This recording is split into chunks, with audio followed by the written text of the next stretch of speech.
नमस्कार दोस्तों। वो कहते हैं ना, उसके हाल पूछने भर से हो जाती थी दिल को तसल्ली। उसके हाल पूछने भर से हो जाती थी दिल को तसल्ली। और वो पगली समझ बैठी कि बीमार गालिब का हाल अच्छा है। नमस्कार दोस्तों, एक बार फिर से आपका हार्दिक स्वागत है। और जैसा कि आपको वादा किया था बच्चों, एक हरियाणा जी के और एक इंडिया जीके की आपको वीडियो मिलेगी। अब बच्चों, ये वीडियो आपको कब तक चाहिए तो कमेंट करके जरूर बताना ये पहल कैसी लगी। अब सुबह हरियाणा इंडिया जीके की, शाम को हरियाणा जीके की 2 वीडियो मिलेगी आपके एग्जाम तक। और क्विक रिवीजन हमें करवाएंगे। और परसों है ना, एक 3.5 घंटे की वीडियो डालूंगा जो पूरा का पूरा मध्यकालीन भारत आपका कवर कर देगी। बिल्कुल थियरी वाइज क्लास रहेगी, देखना बच्चों। ये इंडिया जीके के जो इंपॉर्टेंट क्वेश्चन मेरे को लगे, ये क्वेश्चन आता है, बरसों पहले हमने नियति के साथ एक वादा किया था, अब वह वादा पूरा करने का समय आ गया। ये सब 14 अगस्त 1947 को किसने कहे थे? तो 14 अगस्त 1947 को क्या बना था? पाकिस्तान बना था। और 15 अगस्त 1947 को अपना हिंदुस्तान यानी इंडिया बना था। क्या बना था? हिंदुस्तान बना था, भारत बना था। ठीक है, भारत माता का जन्म हुआ था। तो ये शब्द किसने कहे थे? पंडित जवाहरलाल नेहरू ने कहे थे। और पंडित जवाहरलाल नेहरू ने आराम हराम है का नारा दिया था। आराम हराम है, ये भी नारा दिया था। भारत के पहले प्रधानमंत्री थे। 1947 से लेकर 1964 तक भारत के प्रधानमंत्री थे। लाल किले पर सबसे ज्यादा 17 बार इन्होंने संबोधित किया था। और सी राजगोपालाचारी को क्या कहा जाता है? राजा जी के उपनाम से जाना जाता है। स्वतंत्र भारत के एकमात्र गवर्नर जनरल थे। डॉक्टर भीमराव अंबेडकर को आधुनिक भारत का जो क्या कहा जाता है? मन्नू कहा जाता है। और अंबेडकर को इन्होंने प्रारूप समिति के क्या होते थे? अध्यक्ष होते थे, जो 29 अगस्त 1947 को बनी थी। और प्रारूप समिति ने भारत का संविधान बनाने में महत्वपूर्ण भूमिका निभाई थी। इसीलिए डॉक्टर भीमराव अंबेडकर को भारतीय संविधान का पिता कहा जाता है। डॉक्टर राजेंद्र प्रसाद को बिहार का गांधी कहा जाता है। 1950 से लेकर 1962 तक भारत के क्या रहे थे? डॉक्टर राजेंद्र प्रसाद सबसे लंबे टाइम के लिए राष्ट्रपति रहे थे और संविधान सभा के स्थायी सदस्य होते थे।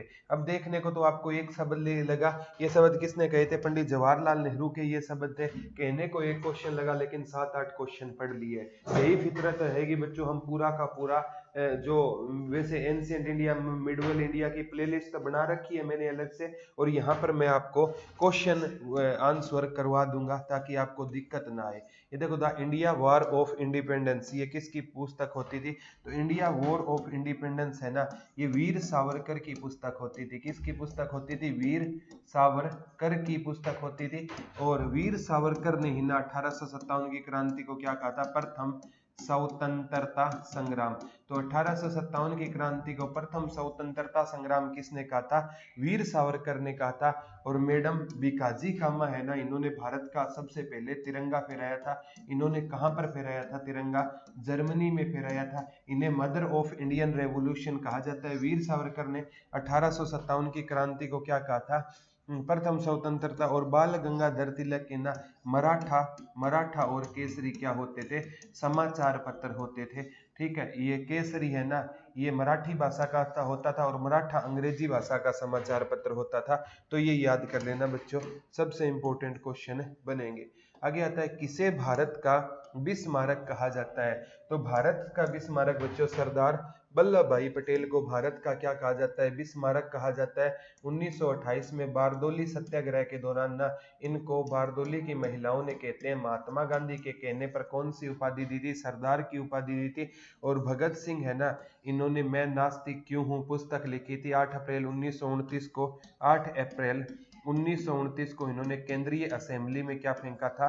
बम फेंका था बटुकेश्वर दत्त के साथ। और 23 मार्च 1931 को भगत सिंह, राजगुरु और सुखदेव को क्या दी गई थी? फांसी। और नेताजी सुभाष चंद्र बोस ने 1939 में किसकी स्थापना की थी? फॉरवर्ड ब्लॉक की स्थापना की थी। और बाल गंगाधर तिलक के समाचार पत्र मराठा केसरी होते थे। होम रूल लीग पूना में इन्होंने ही स्थापित किया था। और वल्लभ भाई पटेल को भारत का बिस्मारक कहा जाता है। और बच्चों ये इंपॉर्टेंट याद कर लेना, बिस्मारक है ना, इन्होंने एक पॉलिसी अपनाई थी, blood and iron policy. Blood and iron policy किसकी होती थी? तो ब्लड एंड आयरन पॉलिसी बिस्मारक की होती थी। भारत में ब्लड एंड आयरन पॉलिसी किसने अपनाई थी? तो भारत में ब्लड एंड आयरन पॉलिसी है ना, वो बलवन ने अपनाई थी। ये याद कर लेना।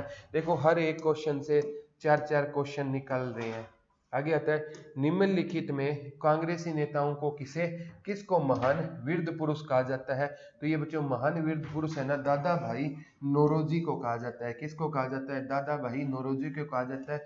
इन्होंने ना धन के निष्कासन का सिद्धांत दिया था। निष्कासन का क्या दिया था? सिद्धांत। इन्होंने बताया था किस प्रकार अंग्रेज भारत का धन विदेशों में ले जा रहे हैं उपाधियों के तौर पर। जैसे महारानी विक्टोरिया को अगर केसर ए हिंद की उपाधि मिलती है तो केसर ए हिंद का जो उपाधि का पैसा है ना, वो भारत से ब्रिटेन चला जाता था।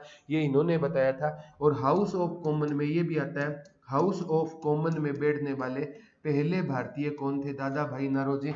सबसे पहले प्रति व्यक्ति आय किसने दी थी? तो सबसे पहले प्रति व्यक्ति आय आज है ना, ये CSO देता है, सेंट्रल स्टैटिस्टिक्स ऑर्गेनाइजेशन, केंद्रीय सांख्यिकी संगठन। और सबसे पहले प्रति व्यक्ति आय किसने दी थी? दादा भाई नौरोजी ने दी थी। और इन्हें क्या बोला जाता है? Grant old man of India भी दादा भाई नौरोजी को कहा जाता है। और मदन मोहन मालवीय है ना, इनसे क्वेश्चन आ सकता है। मदन मोहन मालवीय ने ना BHU Banaras Hindu university, Banaras Hindu university के लिए ना इन्होंने बहुत बड़ा योगदान दिया था। और इनको भी क्या मिला था? भारत रत्न से नवाजा गया था। बाल गंगाधर तिलक वही बार बार आ रहा है। और सबसे पहले है ना संविधान बनाने की मांग किसने उठाई थी? बाल गंगाधर तिलक ने। महात्मा गांधी है ना, इनके नाम से पूरा का पूरा क्या चला था? गांधी युग चला था। इनका पहला भारत में आंदोलन कौन सा था? 1917 में चंपारण था, 1918 में खेड़ा और अहमदाबाद था, 1919 में इनको अध्यक्ष बना दिया गया था खिलाफत आंदोलन का, 1920 में असहयोग आंदोलन चलाया, 1930 में सविनय अवज्ञा आंदोलन चलाया और 8 अगस्त 1942 को भारत छोड़ो आंदोलन चलाया था। माई एक्सपेरिमेंटल विद ट्रूथ और इनकी रीजन पुस्तक होती थी, यंग इंडिया भी होती थी। आगे आता है, भारत से ब्रिटेन की ओर संपत्ति के अपहान का सिद्धांत किसने दिया था? वही बात है ड्रेन थ्योरी। तो ड्रेन थ्योरी किसने दी थी? दादा भाई नौरोजी ने। इन्होंने बताया था अंग्रेज भारत का पैसा है ना, वो ब्रिटेन कैसे ले जा रहे हैं। और लाला लाजपत राय की रचना है ना अनहैप्पी इंडिया होती थी। अनहैप्पी इंडिया किसकी रचना होती थी? अनहैप्पी इंडिया किसकी रचना होती थी? तो बच्चों ये लाला लाजपत राय की रचना होती थी। इनके कामों के कारण लाला लाजपत राय को क्या कहा जाता है बच्चों? पंजाब केसरी भी कहा जाता है। और साइमन कमीशन का विरोध करते हुए लाहौर में लाठीचार्ज हो गया था। और इनकी ना 17 नवंबर 1928 में इनकी मृत्यु हो गई। और 17 दिसंबर 1928 को ना भगत सिंह ने सांड्रस को मारकर इसका क्या लिया था? बदला। और सुरेंद्र नाथ बनर्जी है ना, ये भी बच्चों आपके नरम दल के नेता होते थे। और गोपाल कृष्ण गोखले महात्मा गांधी के राजनीतिक गुरु थे। और गोपाल कृष्ण गोखले के राजनीतिक गुरु का ये महादेव गोविंद राणाडे होते थे। तो ये धन के निष्कासन का सिद्धांत दादा भाई नौरोजी ने दिया था। आगे आता है बच्चों, गांधी को माना जाता है, तो गांधी को क्या माना जाता है? दार्शनिक अराजकतावादी माना जाता है। क्योंकि गांधी है ना, इनके विचार है ना थोड़े फिलोसफर टाइप के होते थे। तो गांधी जी को दार्शनिक अराजकतावादी माना जाता रहेगा, क्योंकि इनमें दार्शनिकों की जो विचारधारा इनमें विद्यमान थी। ये क्वेश्चन आता है बच्चों सबसे इंपॉर्टेंट, जब महात्मा गांधी की हत्या हुई तब किसने कहा था कोई विश्वास नहीं करेगा कि ऐसे शरीर और आत्मा वाला आदमी कभी इस धरती पर आया था? तो अब बच्चे इसका ली टोल्स्टॉय करेंगे, लेकिन इसका आंसर होगा अल्बर्ट आइंस्टीन। फेमस वैज्ञानिक ने ऐसा कहा था कि कोई यकीन नहीं करेगा कि ऐसे शरीर और आत्मा वाला आदमी कभी इस धरती पर आया था। और महात्मा गांधी अगर आए किसके विचारों से प्रभावित थे? तो ली टोल्स्टॉय के विचारों से महात्मा गांधी प्रभावित हुआ करते थे। खान अब्दुल गफार खां, तो इनका भी नाम बच्चों बहुत ज्यादा अच्छे से लिया जाता है, खान अब्दुल गफार खां का। महात्मा गांधी के साथ इन्होंने भी आंदोलन में क्या लिया था? हिस्सा लिया था। ठीक है, तो ये याद कर लेना, अल्बर्ट आइंस्टीन ने कहा था। ठीक है। आगे आता है महात्मा गांधी को अर्ध नंगा फकीर किसने कहा था? तो महात्मा गांधी को ना अर्ध नंगा फकीर किसने कहा था? ये ब्रिस्टल चर्चिल ने कहा था। महात्मा गांधी को अर्ध नंगा फकीर किसने कहा था? ब्रिस्टल चर्चिल ने कहा था। महात्मा गांधी 1931 में ना दूसरे गोलमेज सम्मेलन में भाग लेने के लिए लंदन गए थे। यहाँ गांधी बैठा था, यहाँ चर्चिल बैठा था। और अंग्रेज है ना जब मीटिंग करते हैं ना तो वो सूटेड बूटेड होते हैं और गांधी जी है ना धोती कुर्ता पहन के चले गए। तो चर्चिल ने कहा ये सामने नंगा फकीर कौन आ गया? तो इनको अर्ध नंगा फकीर आए या देशद्रोही फकीर किसने कहा था? तो ब्रिस्टल चर्चिल ने। और महात्मा गांधी 3 गोलमेजों में कौन से में गए थे? दूसरे में गए थे। लॉर्ड माउंटबेटन है ना ये भारत के अंतिम गवर्नर जनरल या अंतिम क्या होते थे? बाद में भारत के वाइस राय होते थे। एकमात्र भारतीय गवर्नर जनरल मिला था सी राजगोपालाचारी। लीड निमित्त को ये भी अंग्रेजों का क्या होता था? वाइस राय होता था। एक वेबल योजना आई थी 1945 में, तो ये याद कर लेना बच्चों। आगे क्वेश्चन आता है करो या मरो का नारा किसने दिया था? डू एंड डाई ये नारा दिया था महात्मा गांधी जी ने ये नारा दिया था। नेताजी सुभाष चंद्र बोस ने 1939 में फॉरवर्ड ब्लॉक बनाया। दिल्ली चलो का नारा तुम मुझे खून दो मैं तुम्हें आजादी दूंगा। इनकलाब जिंदाबाद का नारा किसने दिया था? भगत सिंह ने। इनकलाब जिंदाबाद जिंदाबाद ये भगत सिंह का था। और करो या ये जो आराम हराम है ये पंडित जवाहरलाल नेहरू का नारा होता था। और करो या मरो का नारा अगर आए ना किसके दौरान दिया था? महात्मा गांधी ने। भारत छोड़ो आंदोलन की जब शुरुआत हुई थी ना तब महात्मा गांधी ने करो या मरो का नारा दिया था। यह था राष्ट्रीय संघर्ष के दौरान प्रसिद्ध समाचार पत्र केसरी का जो संपादक कौन होता था? तो जो केसरी समाचार पत्र होता था ना ये लोकमान्य तिलक का होता था। किसका होता था? लोकमान्य तिलक का होता था। बोलो सर क्लास में है। केसरी समाचार किसका होता था? लोकमान्य तिलक का होता था। इनका बच्चों मराठा और केसरी 2 समाचार पत्र होते थे। और याद कर लेना मराठा और केसरी इनके क्या होते थे? 2 समाचार पत्र होते थे। केसरी है ना ये कहता है मराठी भाषा का समाचार पत्र होता था और मराठा है ना ये अंग्रेजी भाषा का समाचार पत्र होता था। दोनों एग्जाम में पूछे जा सकते हैं। ठीक है। मोहम्मद इकबाल ये वो इंसान है जिन्होंने कहा था सारे जहां से अच्छा हिंदुस्तान हमारा। ये किसने गाया था? मोहम्मद इकबाल ने। और 2 राष्ट्र का फार्मूला किसने दिया था? तो 2 राष्ट्र का फार्मूला भी मोहम्मद इकबाल ने दिया था। और पंडित जवाहरलाल नेहरू है ना ये बच्चों डिस्कवरी ऑफ इंडिया भी इन्होंने लिखी थी। और महात्मा गांधी ने हरिजन यंग इंडिया लिखी थी। मराठा और केसरी लोकमान्य तिलक का होता था। और इन्होंने ना 1916 में जो आंदोलन चला था ना होम रूल उसमें भी जो किया था। ठीक है। मुख्य भूमिका निभाई थी। आगे आता है बच्चों भगवत गीता का अंग्रेजी में अनुवाद करने वाला पहला यूरोपीय कौन था? तो बच्चों भगवत गीता का अंग्रेजी में अनुवाद करने वाला पहला यूरोपियन था चार्ल्स विक्सिन था। 1785 में ना इसने ना भगवत गीता का किस में अनुवाद किया था? अंग्रेजी में अनुवाद किया था। और भगवत गीता को ना महात्मा गांधी ने अपनी माँ कहकर भी संबोधित किया था। और 1893 में सर्वधर्म सम्मेलन हुआ था ना शिकागो में, उसमें ना जो भगवत गीता कौन लेकर गए थे? स्वामी विवेकानंद। और भगवत गीता लेकर गए ने स्वामी विवेकानंद आगे बैठे थे। तो अमेरिका में कहा गया कि जो आगे बैठा है ना वो पुस्तक रख दो। तो भगवत गीता ने स्वामी विवेकानंद ने पहले रख दी, उस पर और पुस्तकें आई। तो एक अंग्रेज ने ना स्वामी जी से मजाक कर लिया कि आपकी भगवत गीता नीचे दब कर रह गई। तब स्वामी जी ने बड़ा ही सुंदर जवाब दिया कि जब चाय होती है ना तो उसमें ना हम उसको छलनी से छानते हैं ना तो अशुद्धियां ऊपर हो जाती है और शुद्ध चाय नीचे बच जाती है।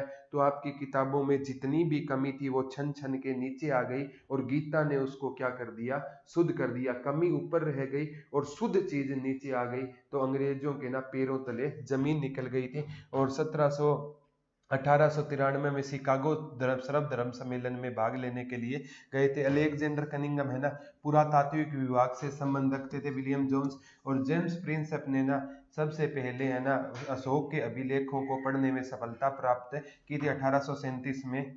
और पादरी पेंथलर ने 1750 में अशोक के अभिलेखों की खोज की थी। आगे आता है गांधी जी ने किस धार्मिक ग्रंथ को अपनी माँ कहा था? तो गांधी जी ने भगवत गीता को क्या कहकर पुकारा था? अपनी माँ कहकर। महर्षि वाल्मीकि जी की रामायण रहेगी। कुरान शरीफ आपको पता है जो ईसाई ये जो मुसलमानों में महत्व दिया जाता है, तो भगवत गीता को ना अपनी धार्मिक ग्रंथ को अपनी माँ कहा था महात्मा गांधी ने।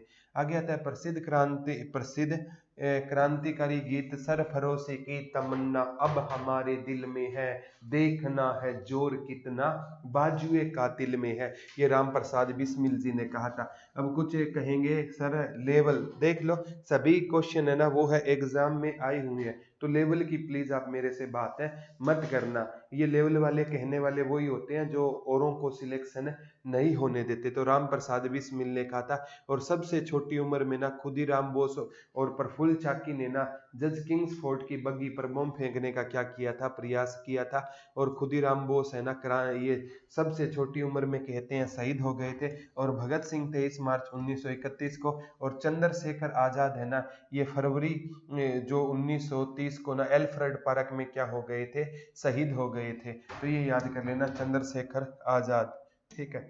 HSRA Hindustan socialist Republic party है ना ये भगत सिंह के साथ बनाई थी इन्होंने।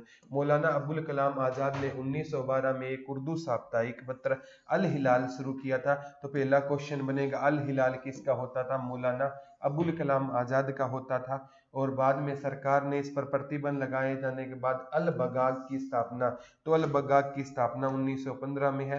1912 में समाचार पत्र अल हिलाल था। अल बगाग कब आया था? 1915 में आया था, याद कर लेना बच्चों। आगे आता है भारतीय अशांति का जनक किसे कहा जाता है? अब बच्चों भारतीय अशांति का जनक है ना ये बाल गंगाधर तिलक को भी कहा जाता है। कोई समाज पूछे ना तो आर्य समाज को भी भारतीय अशांति का जनक कहा जाता है। एक इतिहासकार हुए थे वेलेंटाइन सिरोल। वेलेंटाइन सिरोल ने आर्य समाज को भी भारतीय अशांति का जनक कहा था। किस पुस्तक में कहा था गुरुजी? इंडियन अनरेस्ट इनकी पुस्तक थी। उनमें ना बाल गंगाधर तिलक को तो व्यक्तिगत रूप से और आर्य समाज को सामूहिक रूप से, तो इन्होंने बाल गंगाधर तिलक और आर्य समाज को ना क्या कहा था? भारतीय अशांति का जनक कहा था। लाला लाजपत राय की रचना अनहैप्पी इंडिया होती थी। विपिन चंद्र पाल गरम दल के नेता होते थे। अरविंद घोष भी गरम दल के नेता होते थे। ये तो लाल, ये पाल और ये बाल, अरविंद घोष, यानी ये चारों के चारों है ना ये गरम दल के नेता होते थे। बच्चों को लाल बाल पाल याद होता है, तो अरविंद घोष भी गरम दल के क्या होते थे? नेता होते थे, ये याद कर लेना। आगे आते हैं फ्रंटियर गांधी किसे कहा जाता है? तो खान अब्दुल गफार खान को ना फ्रंटियर गांधी भी कहा जाता है। तो महात्मा गांधी के सविनय अवज्ञा आंदोलन के दौरान है ना जो सीमावर्ती एरिया में गांधी के विचारों को किसने पहुंचाया था? खान अब्दुल गफार खान ने पहुंचाया था। तो इनको सीमांत गांधी या फ्रंटियर गांधी के नाम से जाना जाता है। लेडी ऑफ लैंप का नाम से कौन विख्यात रहेगी? तो बच्चों लेडी ऑफ लैंप है ना ये फ्लोरेंस नाइटिंगेल को कहा जाता है। लेडी, क्योंकि एक क्रीमिया युद्ध हुआ था और क्रीमिया युद्ध के दौरान ना इन्होंने ना बच्चों सहायता की थी, युद्ध में पीड़ित ये लैंप लेकर निकल गई थी। तो लेडी विद लैंप के नाम से फ्लोरेंस नाइटिंगेल रहेगी। और श्रीमती सरोजनी नायडू है ना इनसे भी क्वेश्चन बन सकता है। ये भारतीय राष्ट्रीय कांग्रेस की पहली भारतीय महिला अध्यक्ष थी। और यूपी की ये क्या बनी थी? राज्यपाल भी बनी थी। इंदिरा गांधी पहली भारतीय महिला थी जिनको भारत रत्न मिला गया था। और मायावती पार्टी से बिलोंग करती है अभी वर्तमान में। ठीक है। आगे आता है जैसे आपने सुना होगा हाथी वाली पार्टी बीएसपी। तो गांधी जी को सबसे पहले राष्ट्रपिता किसने कहा था? तो गांधी जी को सबसे पहले राष्ट्रपिता ना नेताजी सुभाष चंद्र बोस ने कहा था। और देखो महात्मा गांधी को तो इन्होंने राष्ट्रपिता कहा। और महात्मा गांधी ने उनके सामने 1939 में अपना एक उम्मीदवार उतारा था, पटादी सीतारामैया। किसको उतारा था? पटादी सीतारामैया को। महात्मा गांधी के खिलाफ ये चुनाव तो नेताजी जीत गए, लेकिन ना बाद में इन्होंने ना कांग्रेस छोड़कर किस ब्लॉक की स्थापना की थी? Forward block. और जब इन्होंने ना आजाद हिंद सरकार की कमान संभाली, आजाद हिंद फौज की, तो इन्होंने महात्मा गांधी के नाम पर एक गांधी टुकड़ी का भी गठन किया था। रविंद्रनाथ टैगोर को गुरुदेव कहा जाता है। और इनकी ना पुस्तक का नाम रहेगा गीतांजलि। गीतांजलि में भारत भाग्य विधाता भी था। और रविंद्रनाथ टैगोर है ना ये इनको ना सबसे पहले 1913 में नोबेल पुरस्कार दिया गया था। नेताजी सुभाष चंद्र बोस 1939 में, फॉरवर्ड ब्लॉक सरदार वल्लभ भाई पटेल को भारत का बिस्मारक भी कहा जाता है, ये याद कर लेना।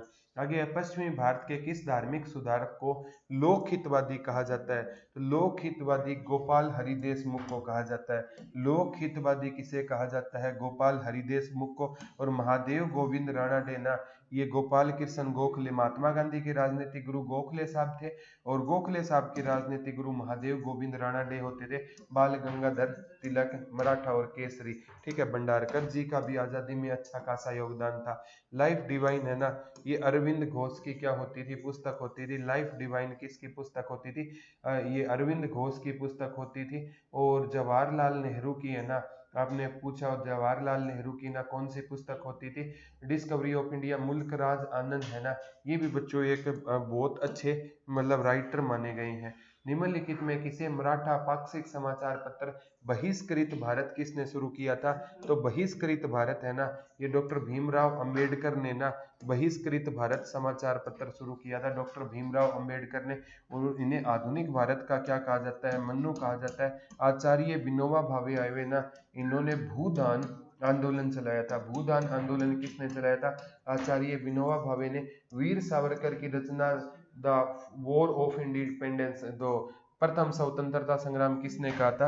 प्रथम स्वतंत्रता संग्राम किसने कहा था? वीर सावरकर ने। और तिलक तो है लोकमान्य तिलक, और लोकहितवादी गोपाल हरि देशमुख को कहा जाता है। तो ये एग्जाम में वो क्वेश्चन करवा रहा हूँ बच्चों जो आगामी एग्जाम में ना आपसे डायरेक्ट पूछे जाएंगे। तो ये प्रैक्टिस आपको चाहिए या नहीं चाहिए, कमेंट करके जरूर बताना। और धुरीना पर ना हमने मात्र है ना कुछ रुपए में इंडिया जीके और हरियाणा जीके का कोर्स लॉन्च कर रखा है, अच्छा लगे तो वो जरूर देख लेना। आगे आता है the royal mountain of India, निम्नलिखित में किसका एक समाचार पत्र होता था? तो रॉयल माउंटेन ऑफ इंडिया ये है ना सर सैयद अहमद खां का क्या होता था? समाचार पत्र होता था।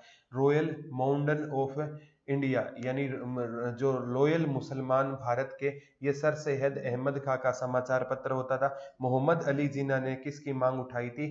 सबसे पहले 23 मार्च 1940 को पाकिस्तान की। और अशफाक उल्लाह है ना काकोरी कांड में 1925 में जो काकोरी कांड हुआ था, तो काकोरी कांड में शहीद होने वाला पहला मुसलमान कौन था? फांसी चढ़ने वाला अशफाक उल्लाह होता था। एक बार कहते हैं अशफाक उल्लाह कह रहा था मेरे को ना Hindustan socialist Hindustan Republic party join करनी है। तो इसकी माँ कहती है कि अंग्रेजों ने ना हिंदू और मुसलमान को भड़का रखा है, बेटा तेरे को ज्वाइन नहीं करनी, तू कहीं मुसलमान भाइयों का दूध को, माँ के दूध को लज्जा देगा, तेरे को जब पकड़ा जाएगा तू अपने हिंदू भाई के नाम ले देगा। तो अमर क्रांतिकारी अशफाक उल्लाह कहता है माँ आप मेरी अग्नि परीक्षा ले लो।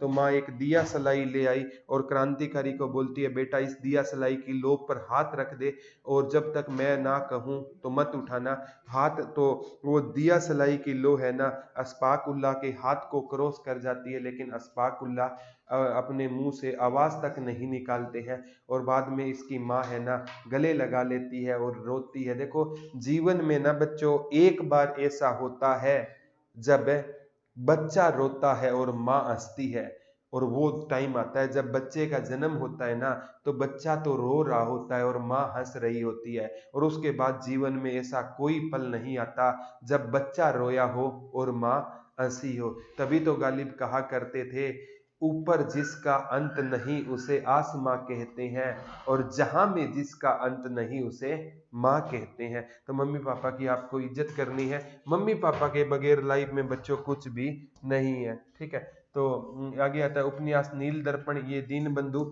मित्र का उपन्यास होता था। ये दीनबंधु मित्र का कौन सा होता ना नील दर्पण, ये है ना नील की क्रांति, नील क्रांति पे था। ये किस क्रांति पर था? नील क्रांति पर था। नील दर्पण है ना ये दीनबंधु का मित्र का होता था। किस क्रांति के ऊपर होता था? तो ये नील की खेती करने वाले किसानों पर एक आंदोलन भी था, वो चंपारण था, लेकिन ना इन्होंने दीनबंधु मित्र का ना ये उपन्यास होता था। बंकिम चंद्र चटर्जी वंदे मातरम से जुड़े थे। रविंद्रनाथ टैगोर की पुस्तक गीतांजलि थी। नील दर्पण किसका होता था? दीनबंधु मित्र का होता था। तो ये बच्चों देखने को तो आपको है ना 25 क्वेश्चन लगे होंगे, लेकिन हमने कम से कम है ना इनके माध्यम से 150 प्लस क्वेश्चन डिस्कस किए।